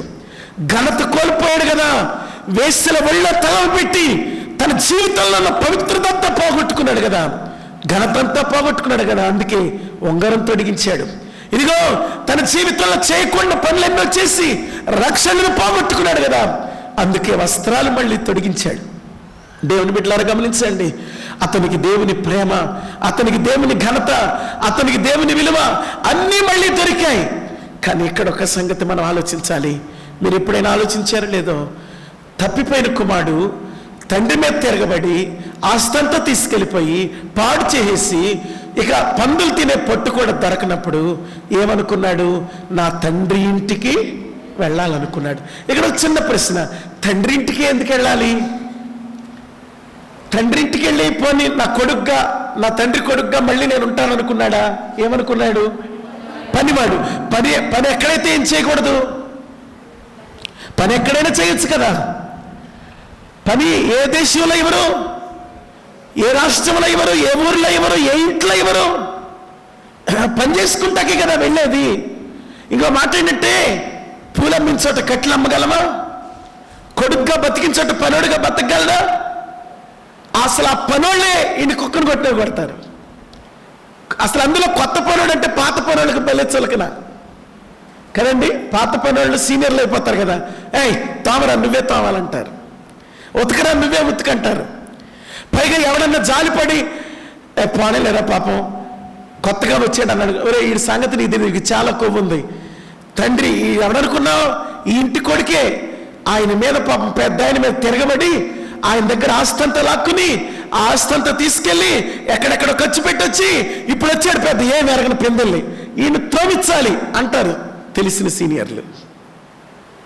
మొత్తానికి ఒక మాట గమనించండి, నిందలు ఎదురవుతాయి అని తెలుసు, అక్కడ పనుడుగా బతకటం కష్టమని తెలుసు, కానీ తండ్రి ఇంటినే కోరుకున్నాడు కుమారుడు. దేవునికి స్తోత్రం చెప్పండి గట్టిగా. తండ్రి ఇంటిని కోరుకోవటం వల్లే మెడ మీద ముద్దులు దొరికినాయి, చేతి కొంగరం దొరికింది, కొత్త వస్త్రాలు దొరికినాయి, కొత్త చెప్పులు దొరికినాయి, కొవ్విన దూడ విందు దొరికింది. వేరే చోటుకి వెళ్ళాడు అనుకోండి, పని దొరుకుద్ది, బట్టలు దొరుకుతాయి, కూడు దొరుకుద్ది, కానీ ఈ స్థానం, ఈ స్థితి మాత్రం అతనికి దొరకదు. ఒక మాట చెప్పనా, మన జీవితంలో మనం తిరిగి మనం అనుకున్న స్థానం కంటే ఉన్నత స్థానంకి వెళ్ళాలి అంటే మన దేవుడు మన ఎడల కలిగి ఉన్న ప్రణాళికలన్నీ మనం నెరవేర్పులోనికి తీసుకురాగలగాలంటే మనం చేయవలసిన పని ఏంటో తెలుసా అండి? పశ్చాత్తాపడాలి. ఎక్కడ తప్పిపోయామో పశ్చాత్తాపడాలి, ఎక్కడ జారిపోయామో పశ్చాత్తాపడాలి, ఎక్కడ అతిశయించామో పశ్చాత్తాపడాలి, ఎక్కడ స్వనిర్ణయం తీసుకున్నామో పశ్చాత్తాపడాలి, ఎక్కడ స్వార్థపూరితంగా ఆలోచించామో పశ్చాత్తాపడాలి, ఎక్కడ దేవునికి వ్యతిరేకంగా నడుచుకున్నామో పశ్చాత్తాపడాలి. పశ్చాత్తాపడినప్పుడు ప్రభు మనల్ని ఎప్పుడు త్రోసివేసే దేవుడు కానే కాడు. దేవునికి స్తోత్రం చెప్పండి, గట్టిగా గట్టిగా చెప్పాలి హల్లెలూయా. కాబట్టి తెలియక జీవితంలో వచ్చే నష్టాలైనా, తెలిసి తెలియక వచ్చే నష్టాలైనా, పూర్తిగా తెలిసే మన జీవితాన్ని మనమే చెడగొట్టుకున్నా మనల్ని బాగు చేసే దేవుడు మనకున్నాడు. మనల్ని వెతుకుతున్న దేవుడు మనకున్నాడు. మన మీద తన ప్రేమంతటిని ధ్వజంగా నిలిపే దేవుడు మనకున్నాడు. ఈరోజు అలాంటి దేవుని సన్నిధికి వచ్చాం. ఆ దేవుని సన్నిధిలో మనమందరము పశ్చాత్తాపంతో ప్రణమిల్లుదుముగాక, ప్రార్థించుదుముగాక, ప్రభు సహాయాన్ని పొందుదుముగాక, ప్రభు స్వరాన్ని విందుముగాక, ప్రభు సన్నిధి చేత నింపబడుదుముగాక, ఆయన ఆత్మ చేత అలంకరించబడుదుముగాక, ఆయన చిత్తములో ఫలించుదుముగాక. అందరం లేచి నిలబడదాం, అందరం లేచి నిలబడదాం. ప్రార్థన చేద్దాం, ప్రార్థన చేద్దాం. కొద్ది నిమిషాలు రెండు చేతుల ఆకాశం తట్టెత్తి, ప్రభువా నీ సన్నిధిలో ఉన్నాను, నాతో మాట్లాడవా ప్రభువా, నా విలువను నాకు ఇవ్వవా ప్రభువా, ఇదిగో నా భద్రతను నాకు ఇవ్వవా ప్రభువా, నా ఘనతను నాకు ఇవ్వవా ప్రభువా, నా విలువను దొంగలించిన సాతానుని నాయన నేను సిగ్గుపరచాలి అయ్యా, వాణ్ణి అనగదొరక్కాలి ప్రభువా. నిజంగా అయ్యా నా ఇంట్లో విలువ లేకుండా చేశాడయ్యా, అయ్యా నా బిడ్డల జీవితాలను విలువలేనివిగా చేశాడయ్యా, అయ్యా అయ్యా ఘనతకు దూరం అయిపోయానయ్యా, ఓ ఎన్నో అవమానాలయ్యా, ఎన్నో కలవరాలయ్యా, ఎటు చూసిన దుఃఖమే ప్రభువా, ఎటు చూసిన నా హృదయం అంతా ఆందోళనే ప్రభువా. నీ సన్నిధిలో ఉన్నానయ్యా, నీ పాదాల దగ్గర ఉన్నానయ్యా, అయ్యా నీ ఇంటిలో ఉన్నానయ్యా. నేనేదో 4 గోడలు కలిగిన మందిరంలో ఏదో కట్టడంగా ఉన్న స్థలంలో ఉన్నాననుకోవట్లేదు, నీ ఇంట్లో ఉన్నాననుకుంటున్నాను, నీ సింహాసనం ముందున్నాను అనుకుంటున్నాను. నాయనా నీ ఎదుట ప్రణమిలుతున్నాను, నన్ను అంగీకరించు, నన్ను అంగీకరించు. నేను తెలిసి తెలిసి పడిపోయానయ్యా, తెలిసి తెలిసి తప్పు చేశానయ్యా, తెలిసి తెలిసి తప్పు నిర్ణయం తీసుకున్నానయ్యా. అయ్యా నా జీవితంలో జారిపోయిన అనుభవంలో ఉన్నానయ్యా, పడిపోయిన అనుభవంలో ఉన్నానయ్యా, సిగ్గుతో ఉన్నానయ్యా, అవమానంతో ఉన్నానయ్యా, నిందలో ఉన్నానయ్యా, గోతిలో ఉన్నానయ్యా, అనేక రకాలైన కలవరంలో ఉన్నానయ్యా. నన్ను లేవనెత్తవా ప్రభువా, నన్ను లేవనెత్తవా ప్రభువా, నన్ను సంధించవా ప్రభువా, నన్ను బంధించవా ప్రభువా, నన్ను బలపరచవా ప్రభువా, నన్ను రక్షించవా ప్రభువా, నన్ను నూతన పరచవా ప్రభువా, నాకు నూతన సమాధానం ఇవ్వవా నాయన, నాకు నూతన సమాధానం ఇవ్వవా. నేను పోగొట్టుకున్న సమాధానం నాకు కావాలి, నీ ఆత్మ నాకు కావాలి, నీ అభిషేకం నాకు కావాలి, నీ ఆదరణ నాకు కావాలి. నా గుండెలో ఉన్న ఆందోళన నువ్వు కొట్టివేయి, నన్ను స్థిరపరచు తండ్రి, నన్ను బలపరచు నాయనా, నన్ను బలపరచు నాయనా అంటున్నాను. తెరిచి అడగండమ్మా, మా బిడ్డలకు తిరిగి విలువనివయ్యా. అయ్యా మా యవనస్తుల విలువ పోయిందయ్యా, మా బిడ్డల విలువను దొంగలించాడయ్యా, ఆ దొంగలించాడయ్యా. ఎన్నో కట్లలో ఉన్నారయ్యా మా బిడ్డలు, తాగుళ్ళలో ఉన్నారయ్యా, వ్యభిచారములో ఉన్నారయ్యా, ఓ దేవ పాపములో ఉన్నారయ్యా, ఓ మోసములో ఉన్నారయ్యా. అయ్యో ఎన్నో రకాలైన కట్టుల్లో నా బిడ్డలు ఉన్నారు తండ్రి. నా భర్త ఎన్నో కట్టుల్లో ఉన్నాడయ్యా, నా కుటుంబం ఎన్నో కట్టుల్లో ఉందయ్యా, ఆర్థికంగా కట్టుల్లో ఉందయ్యా, అనారోగ్యాల్లో ఉందయ్యా. నన్ను విడిపించయ్యా, నన్ను బాగు చేయయ్యా, నాకు తిరిగి భద్రత నీవు నాయనా, నాకు తిరిగి భద్రత నీవు నాయనా, నాకు తిరిగి భద్రత నీవు నాయనా, నాకు తిరిగి భద్రత నీవు నాయనా, నాకు తిరిగి ఆశీర్వాదాన్ని నీవు నాయనా.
అయ్యా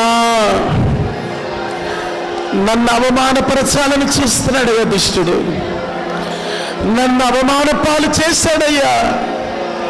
నేను తిరిగి ఘనత పొందాలయ్యా, నేను తిరిగి ఘనత పొందాలయ్యా, నేను తిరిగి ఘనతను పొందాలి తండ్రి. నేను తిరిగి నా విలువను పొందాలి ప్రభువా. నన్ను అభిషేకించు ప్రభువా. నువ్వు చూస్తున్నావు తండ్రి, నువ్వు చూస్తున్న దేవుడవయ్యా, నువ్వు చూస్తున్న దేవుడవయ్యా. గ్లోరీ హల్లెలూయా హల్లెలూయా హల్లెలూయా. అమ్మా నీ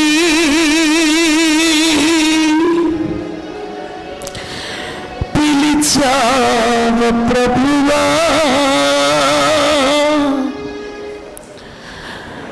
అది ఎవరు పిలువని పిలుపు, నేనెన్నడూ వినని పలుకు. అమ్మా నీ పిలిచావ ప్రభువా,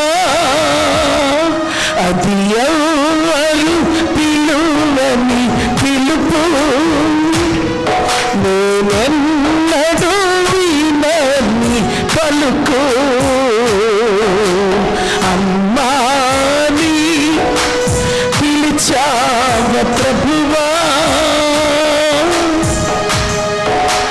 నాదు పాపముతో పట్టపడి తిని,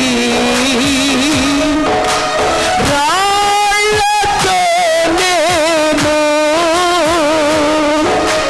తరుమబడి తిని, నాదు పాపముతో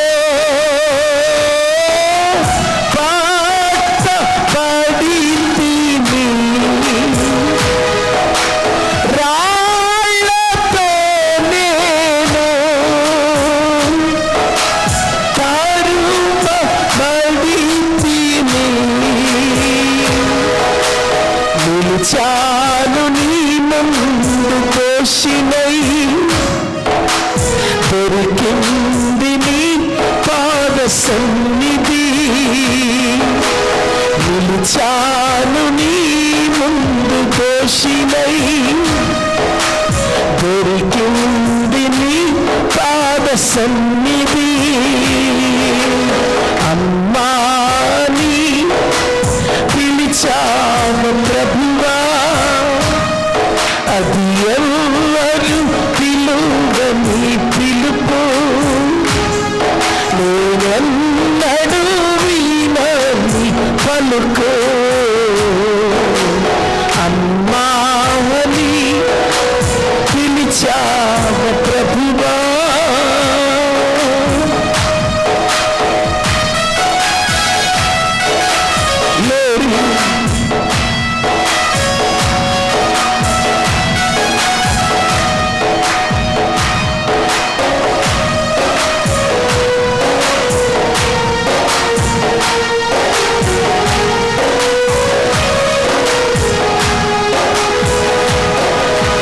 బ్రతుకుట నీ కోసమే, చావైతే మేలే కదా. బ్రతుకుట నీ కోసమే, చావైతే మేలే కదా. జీవితాంతము వరకు నీ సేవ చేసేద ప్రభువా, జీవితాంతము వరకు నీ సేవ చేసేద ప్రభువా. అమ్మా నీ పిలిచావ ప్రభువా, అది ఎవరు పిలువని పిలుపు, నేనెన్నడూ వినని పలుకు.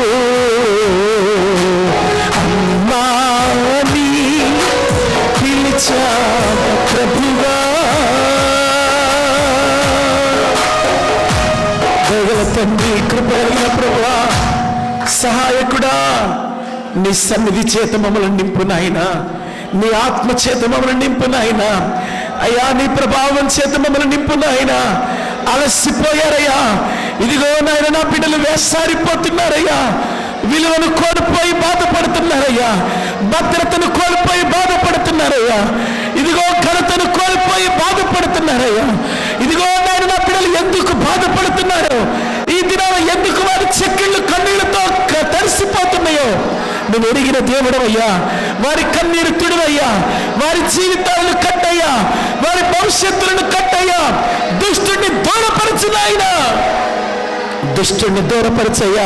వారి విలువను తొలగించాలని చూస్తున్న దుష్టుని దూరపరచు, పరిచర్యలో స్థిరపరచు అయ్యా. కుటుంబాలను బలపరచు, కుటుంబాలను బలపరచు. అనేకమైన ఆత్మలు రక్షించే కుటుంబాలుగా లేవనెత్తు, బాధ్యత గల కుటుంబాలుగా లేవనెత్తు, క్రమము కలిగిన కుటుంబాలుగా లేవనెత్తు, సంఘానికి విధేయత కలిగిన కుటుంబాలుగా లేవనెత్తు, లేవనెత్తు నాయన. అనేకమైన ఆత్మలను రక్షించు నాయన, అనేకమైన ఆత్మలు లేవనెత్తు నాయన, అనేకమైన ఆత్మలను ఏలవేసి పిలువు నాయన. ఇదిగో ఈ స్థలానికి వచ్చిన ప్రతి ఒక్కరితోనూ మాట్లాడు నాయన. వారికి విలువ కలుగును గాక, వారికి భద్రత కలుగును గాక, వారికి ఘనత కలుగును గాక. ఈ స్థలమందు నీ బిడ్డలు దీవించబడుదురు గాక. ఈ రాత్రి మేమందరము దీవించబడుదుము గాక. ఈ రాత్రి నీ బలం మా మీదికి వచ్చును గాక, ఈ రాత్రి నీ హస్తం మా మీదికి వచ్చును గాక. ప్రతి రోగమునది కాల్చివేయును గాక, ప్రతి బలహీనతలది కాల్చివేయును గాక, ప్రతి శాపమునది కాల్చివేయును గాక, ప్రతి గర్భము తెరవబడును గాక, ప్రతి వ్యక్తి సంధించబడును గాక. ఓ రీఖాబాలదమ సాలదినగల సరగలనగల రీఖాబాలదినగల శబలదినగల రీదబరదలమ శబలదినగల కరబలకరబలగల సరగల రీదబబ. హల్లెలూయా, హల్లెలూయా, హల్లెలూయా.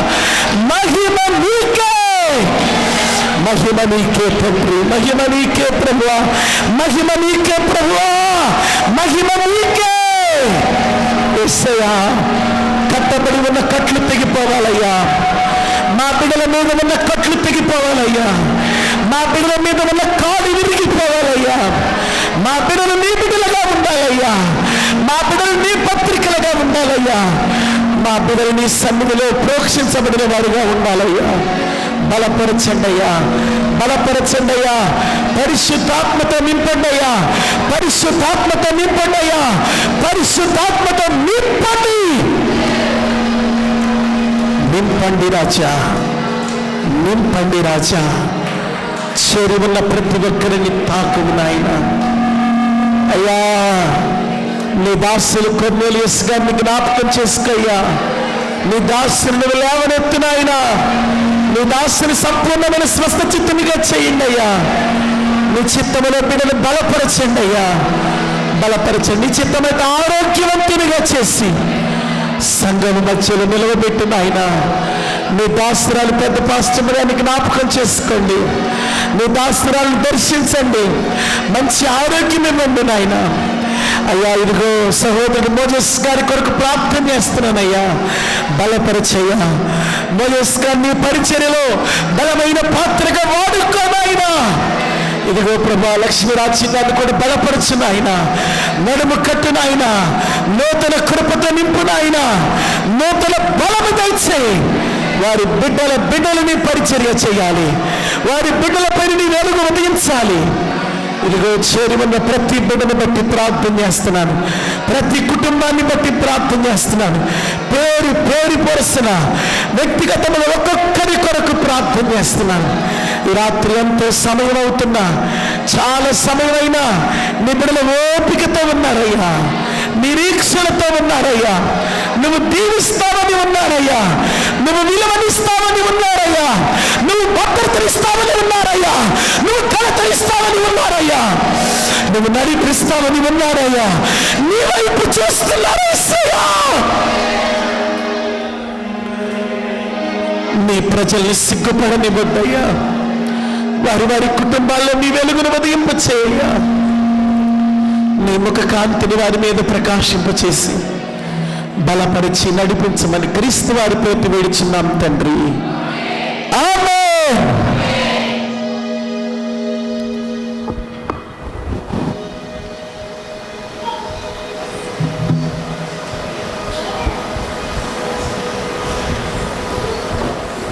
హల్లెలూయా. కూర్చోండి. మంచి వర్తమానం మనం విన్నాం. మరి ఎన్నో విషయాలు మనకు తెలియపరిచారు. వెండి నాణ్యం తనంతట తానే మరి అది తప్పిపోవడంలో దానికి ఏమీ తెలియదు, దాని పాత్ర లేదు. రెండవదిగా గొర్రె తెలిసి తెలియనటువంటి స్థితిలో తప్పిపోయింది. మూడవదిగా తప్పిపోయిన కుమారుడు తెలిసే మరి తండ్రికి దూరం అయిపోయాడు. సహోదరి సహోదరుడా, ఏ పరిస్థితిలో ఉన్నా దేవుడు మనల్ని లేవనెత్తే దేవుడు. తప్పిపోయిన కుమారుని కోసం తండ్రి ఎదురు చూస్తున్నాడండి.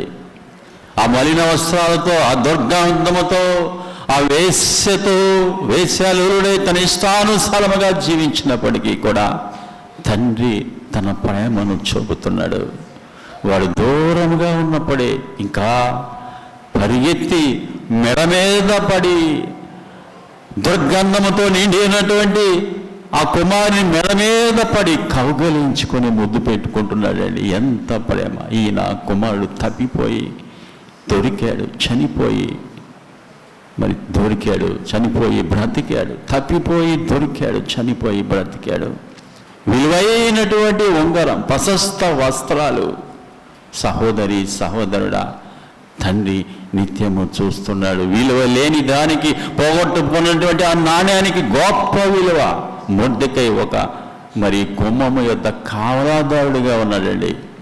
అటువంటి మరి వాచ్మెన్, ఆ వాచ్మెన్ దేవుడు ఎటువంటి స్థితి తీసుకుని వెళ్ళాడు? ప్రధానమంత్రి. సహోదరి, ఎంత గొప్ప ఉన్నత స్థాయి అండి. విలువ లేని మనకు దేవుడు విలువను అనుగ్రహించే దేవుడు. ఇప్పుడు అయ్యగారు అదే చెప్పారు. విలువ లేని ఏ పరిస్థితిలో ఉన్నప్పటికీ కూడా, మనం తృణీకరించబడుతున్నప్పటికీ కూడా, వెలివేయబడినప్పటికీ కూడా దేవుడు ఉన్నతమైన స్థానానికి మనల్ని హెచ్చించే దేవుడు. సహోదరి సహోదరుడా, ఆయన వాక్యము ద్వారా మనల్ని సరిచేసి ఒక విలువైన పాత్రగా మనల్ని సిద్ధపరచుకునే దేవుడు. మరి ఆ గొంతు సహకరించకపోయినప్పటికీ కూడా మరి ఆ కూడగట్టుకొని మరి ఎంతో గొప్ప వర్తమానాన్ని, విలువైన వర్తమానాన్ని మరి దైవజనులు మనకు అందించారు. మరి విలువైన వర్తమానాన్ని అందించినటువంటి మరి దైవజనులు డేవిడ్ బెనార్డ్ గారికి సంఘం తరపున, సభ తరపున, నా తరపున హృదయపూర్వకమైన వందనాలు తెలియజేస్తున్నాను. వారి కొరకు మనం ప్రార్థన చేద్దాము. వారి ఆరోగ్యం కొరకు ఇంకా అనేక ప్రదేశాల్లో బలమైన సాధనముగా వాడబడినట్లు ఇంకా అనేక మార్లు మన సంఘాన్ని దర్శించి బలపరుస్తూ, ఉజ్జీవపరుస్తూ అనేకులు మరి దేవుని వైపు చూడగలిగేలా దేవుడు వారిని నిలబెట్టుకునేలాగా మనం ప్రార్థన చేద్దాము. సహోదరి సహోదరుడా, జ్ఞాపకం చేసుకుందాం. మరి జ్ఞాపకం చేసుకుందాం. మరి ఇప్పటికే సమయం అయిపోయింది. మరి ఆ సమయం కాలాతీతం అయినప్పటికీ కూడా మనం అందరము మరి వేచి ఉండి దేవుని మాటల కొరకు మరి మనం అందరం వేచి ఉండి శ్రద్ధగా ఆలకించాం. మరలా ఈ మాటలను మరలా మనం జ్ఞాపకం చేసుకుంటూ, నెమరు వేసుకుంటూ మరి దేవుని సన్నిధిలో పశ్చాత్తాపడినప్పుడు మనం కోల్పోయినవన్నీ కూడా దేవుడు తిరిగిస్తాడు గనక ఆ రీతిగా మనం సిద్ధపడదాము, జ్ఞాపకం చేసుకుందాము. మరి ఇప్పుడు మరి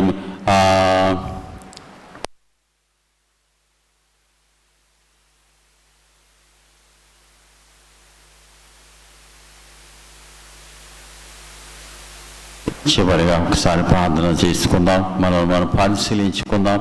వాక్యపు వెలుగులో మనం పరిశీలించుకుందాము. సహోదరి సహోదరుడా, మనము విలువ లేని వారమే. సహోదరి సహోదరుడా, ఆ పోగొట్టుకునబడినటువంటి పోయినటువంటి వెండి నాణ్యానికి ఇక విలువ లేదు. ఎందుకంటే అది పోయింది. సహోదరి సహోదరుడా, దానికి విలువ లేనటువంటి స్థితిలో నన్ను దేవుడు దర్శించి రక్షించి ఒక గొప్ప విలువను దేవుడు అనుగ్రహించాడు. సహోదరి సహోదరుడా, మనం పరీక్షించుకుందాం. తెలిసి తెలియక తప్పిపోతున్నాం. తెలిసే అనేక మార్లు ఆయనకు దూరం అయిపోతున్నాం. ఆయన సహవాసానికి దూరం అయిపోతున్నాం. మనలో పరీక్షించుకుందాం. సహోదరి సహోదరుడా, ఏ స్థితిలో తప్పిపోయినప్పటికీ, తెలిసి తప్పిపోయినప్పటికీ, తెలియక తప్పిపోయినప్పటికీ, అన్నీ తెలిసి దేవునికి దూరం అయిపోయినప్పటికీ కూడా దేవుని సన్నిధిలో మనం ఒప్పుకుందాం. సహోదరి, ముగింపు ప్రార్థన చేసుకుందాం. మనం పరీక్షించుకుందాం. వాక్యపు వెలుగులో ప్రేమ గల పరలోకపు తండ్రి, సర్వకృపానిధి అయినటువంటి నా ప్రియ యేసు ప్రభువా, మహాగణుడా, పరిశుద్ధుడా, సర్వశక్తిమంతుడా, నీకు వందనాలు ప్రభువా.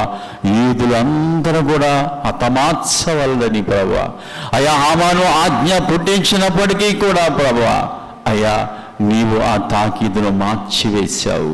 మొర్దెకై యొక్క ఊరిని ఊరేగింపుగా మార్చావు నాయన. అయా నీకు వందనాలు ప్రభువా. నీవు గొప్ప దేవుడు ప్రభువా. నీ బిడ్డలు ఎక్కడ తప్పిపోయినప్పటికీ ప్రభువా, ఏ పరిస్థితిలో ఉన్నప్పటికీ ఇప్పుడు వారందరినీ మీరు జ్ఞాపకం చేసుకోండి. అయ్యా, ఉన్నతమైన స్థానానికి హెచ్చించేవాడవు. విలువలేని మాకు విలువను అనుగ్రహించే దేవుడు.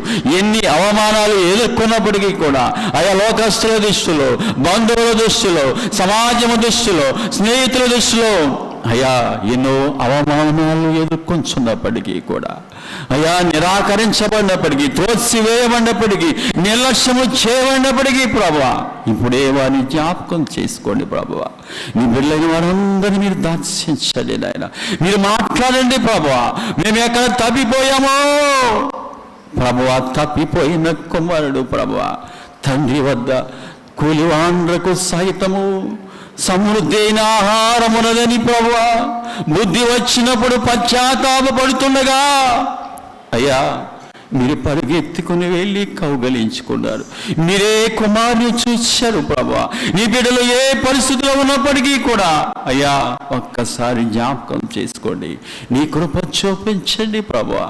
అయ్యా, నాడు ప్రశస్తమైన వస్త్రాన్ని నీవు ధరింపజేశావు కదా నాయన. విలువైన ఉంగరాన్ని ధరింపజేశావు, పాదరక్షను ధరింపజేశావు. అయ్యా, గొప్ప విందు చేశావు. అయ్యా, నీకు వందనాలు. ఈ రాత్రి కాల జామున ప్రార్థిస్తున్నాం, నీ పాదాలు పట్టుకుంటున్నాం ప్రభువా. మా జీవితంలో మేము కోల్పోయినామని ప్రభువా, ఎక్కడైతే అవమానమని ఎదుర్కొన్నామో, ఎక్కడైతే నిందించబడ్డామో ప్రభువా, ఎక్కడైతే దూషించబడ్డామో అక్కడే మమ్మల్ని నిలబెట్టుకో అయ్యా. అక్కడే మమ్మల్ని నిలబెట్టుకోండి ఆయన. నీకు వందనాలు. ప్రార్థిస్తున్నావు, పాదాలు పట్టుకుంటున్నావు నాయన. అయ్యా, నీకు వందనాలు ప్రభా. నాయన, సహాయము చేయండి ప్రభా. కృప చూపించండి, సహాయము చేయండి. నీ బిడ్డలను దర్శించండి. నీ బిడ్డలను మీరు నిలవబెట్టుకోండి ప్రభా. మీరు దర్శించండి ప్రభా. ఆనాడు మొర్దెకైన ఉన్నతమైన స్థానానికి ప్రధానమంత్రిది కాక హెచ్చించిన దేవుడు ప్రభా, యూదులకు గొప్ప సంతోషాన్ని, ఆనందాన్ని కలుగజేసిన దేవుడు ప్రభువా. ఈనాడు నాయన, నేడు కూడా ఈ రాత్రి కాల జామున నీ బిడ్డలకు గొప్ప సంతోషాన్ని, ఆనందాన్ని కలుగజేస్తున్న పరలోకపు తండ్రి నీకు వందనాలు. ఓరరా సమారియా, ఓకరరా సమారియా నీకు వందనాలు. సర్వశక్తిమంతుడా నీకు వందనాలు. మీ ఆత్మ సంచారాన్ని బిడ్డల మధ్య ఉంచండి నాయన. మీ ఆత్మ కొమ్మని మీరు దయచేయండి. ప్రతి ఒక్కరిని మీరు దర్శించండి ప్రభావ. జగడగల ఊపిలోంచి మీరు లేవనెత్తి ప్రభావ నీ బిడ్డల అడుగులు స్థిరపరచండి. స్థిరపరుస్తున్న దేవా నీకు స్తోత్రము నాయన. అయా, లేవనెత్తుతున్న దేవా నీకు స్తోత్రము. బలపరుస్తున్న దేవా నీకు స్తోత్రం. కృపగల దేవా నీకు స్తోత్రం. నడిపిస్తున్న దేవా నీకు స్తోత్రం. ప్రేమగల దేవా నీకు స్తోత్రము నాయన. సహాయం చేసి కృప చూపి బలపరిచి సమస్త ఘనత మహిమ పొందుకోమని, అలాగే మీ దాసుడు చేస్తున్న సేవా పరిచయం విస్తరింపచే. మీ దాసుని అనేక ప్రదేశాల్లో మీరు నిలబెట్టుకోండి ప్రభువా. బలమైన వర్తమానాలతో బలమైనటువంటి పాత్రగానైనా మీ దాసుని నిలబెట్టుకోండి. మంచి ఆరోగ్యాన్ని ఇవ్వండి. ప్రతి బలహీనతలు మీరు కొట్టివేయండి ప్రభువా. అయా, తండ్రి గారిని, తల్లి గారిని మీరు జ్ఞాపకం చేసుకోండి. ఆ సంఘాన్ని మీరు జ్ఞాపకం చేసుకోండి ప్రభువా. నూతనంగా కట్టబడినటువంటి మందిరంలో అనేక ఆత్మలు ప్రభువా మీరు ప్రవేశపెట్టండి. పట్టజాలనంతగానైనా మీరు ఆత్మలను నడిపించండి ప్రభువా. నీకు వందనాలు. సహాయం చేయండి. బిడ్డలందరినీ మీరు జ్ఞాపకం చేసుకొని ఈ వాక్యాన్ని మరలా జ్ఞాపకం చేసుకుంటూ నీ వైపు చూసిందైనా నీవిచ్చే శక్తి బలాన్ని నీవిచ్చే గొప్ప విలువను పొందుకొని ప్రభా సమస్త ఘనత మహిమ మీరే పొందుకోమని త్వరలో మహామహిమతో రానయ్యన్న యేసుక్రీస్తు ప్రభువారి నామమున బహు వినయముగా ప్రార్థించి వేడుకొంచున్నాము తండ్రి. ఆమేన్. పరలోకమందున్న మా తండ్రి, ఈ నామం పరిశుద్ధపరచబడునుగాక, నీ రాజ్యం వచ్చునుగాక, నీ చిత్తము పరలోకమందు నెరవేరినట్లు భూమి యందును నెరవేరునుగాక. నేడు మాకు కావాల్సిన అదనాహారం మాకు దయచేయండి. మాలో అపరాధము చేసిన వారిని మేము క్షమించులాగా అపరాధము క్షమించు. మమ్మల్ని శోధనలోకి తెగ తప్పించు. ఎందుకంటే రాజ్యము బలము మహిమ నిరంతరము నీవై ఉన్నావు తండ్రి. ఆమేన్. ఏ రక్తమునకే జయం, అపవాదికులేకలాయం ప్రభు. ఏ రక్తమునకే జయం, అపవాదికులేకలాయం ప్రభు. ఏ రక్తమునకే సంపూర్ణ విజయం, అపవాదికులకి అంత నాశనం. హల్లెలూయా, హల్లెలూయా, హల్లెలూయా. స్తోత్రం, స్తోత్రం, స్తోత్రం. ఆమేన్, ఆమేన్, ఆమేన్. త్వరలో మహామహిమతో రానయ్యున్న మన ప్రభు అయిన యేసుక్రీస్తు వారి కృప, తండ్రి అయిన దేవుని ప్రేమ, పరిశుద్ధాత్మ యొక్క అన్యోన్య సహవాసము, ఆశీర్వాదము, దీవెన, వెలిగింపు కూడిన మనకెల్లరకు, సంఘ విశ్వాసులకు, సకలోక పరిశుద్ధులకు, మీ దాసులు కుటుంబానికి జరగనయ్యున్న ప్రతి కూడికు నీ కృపా సహాయము దయచేసి మీ కృపలో బంధపరిచి కాపాడి వర్ధిల్ల చేయనుగాక. ఆమేన్, ఆమేన్, ఆమేన్. నుండి ఒకటి తాపి ఒంటరి ఆయే, నుండి ఒకటి తాపి ఒంటరి ఆయే.